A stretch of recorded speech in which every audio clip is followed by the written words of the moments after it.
Disney Princess Snow White and the Seven Dwarfs. A big surprise. One spring morning, Snow White visited the dwarf's cottage to leave them a surprise. She knew the dwarfs worked hard, and she wanted to make sure that when they got home that day, they didn't have to do any more work. After the dwarfs had left for the mines, Snow White and her animals friends hurried into the cottage and set to work. The birds chirped while they picked up crumbs. The squirrels used their fluffy tails to dust, and the chipmunks washed and dried the dishes. With so many helpers, Snow White had the downstairs gleaming in no time.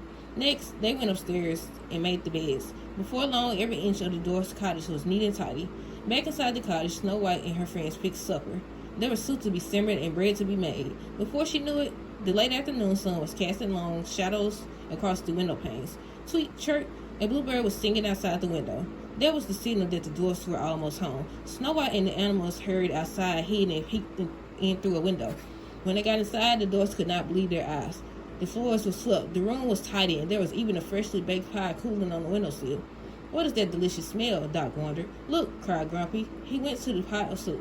The dwarfs were confused. They tried to guess which dwarf had done this. Doc noticed that Happy's smile was especially big. Was he keeping a secret? Dopey pointed out that Sneezy seemed extra sneezy. Excuse me. Maybe because he had dusted and swept the cottage. Snow White giggled as she listened outside the window. "They'll never guess that we did it," she whispered to her animal friends. After a long work day, their tummies pleasantly full, all seven dwarfs were ready to go to sleep. When they climbed the stairs, the dwarfs found one last treat: 7 neatly made beds. As they drifted out to sleep, the dwarfs decided to tell their good friend Snow White about this wonderful surprise the very next time they saw her. The end.